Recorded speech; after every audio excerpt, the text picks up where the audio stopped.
নমস্কার সকলকে, তোমরা সবাই কেমন আছো?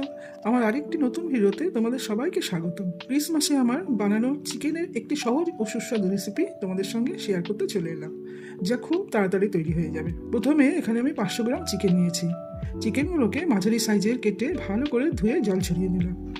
এরপর 2 টিস্পুন মতন লেবুর রস ও পরিমাণ মতন নুন দিয়ে চিকেনগুলোর উপরে ছড়িয়ে দিয়ে ভালো করে মেখে ম্যারিনেট করে রাখবো। এবার শুকনো কড়াইতে 2টো শুকনো লঙ্কা, 3-4টে এলাচ, কিছুটা পরিমাণ গোটা গোলমরিচ এবং গোটা ধনে দিয়ে ড্রাই রোস্ট করে একটু ঠান্ডা করে নিয়ে গুঁড়ো করে নেব। এর মধ্যে মাংসগুলো ম্যারিনেট হয়ে এলে মাংসগুলোকে চিপে চিপে জল ছড়িয়ে নেব। এবার একটি মিক্সিং জারে লঙ্কা বাটা, আদা বাটা, রসুন বাটা, গোলমরিচের গুঁড়ো ও কিছুটা পরিমাণ ধনে পাতা ডাঁটে দিয়ে একটি স্মুথ পেস্ট বানিয়ে নেব। এবার একটি পাত্রের মধ্যে ফেটিয়ে রাখা দই, বেটে রাখা মশলা ও ড্রাই রোস্ট করে রাখা গুঁড়ো মশলাগুলো দিয়ে ভালো করে মিশিয়ে নেব। এখন ম্যারিনেটেড জল ছড়িয়ে রাখা চিকেনগুলো তার মধ্যে দিয়ে দিলাম। এবার একটি কড়াইয়ের মধ্যে কিছুটা পরিমাণ সাদা তেল দিয়ে দেব।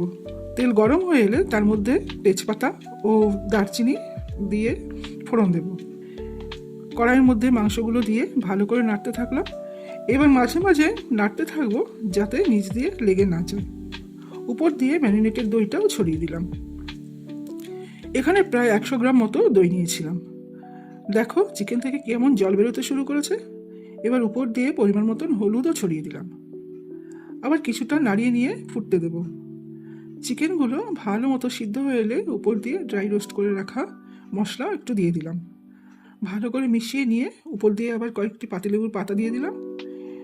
এই দেখো আমি খুব সামান্য পরিমাণ লেমন জেস্ট নিয়েছি, যা এর মধ্যে দিয়ে নাড়িয়ে নেব। তবে লেবু ঘষার সময় খেয়াল রাখতে হবে যাতে লেবু সাদা অংশটা না উঠে আসে। লেমন জেস্ট অ্যাড করার পর আবার কিছুটা নাড়িয়ে নেব। উপর দিয়ে 1 টিস্পুন মতন লেবুর রসও দিয়ে দিলাম।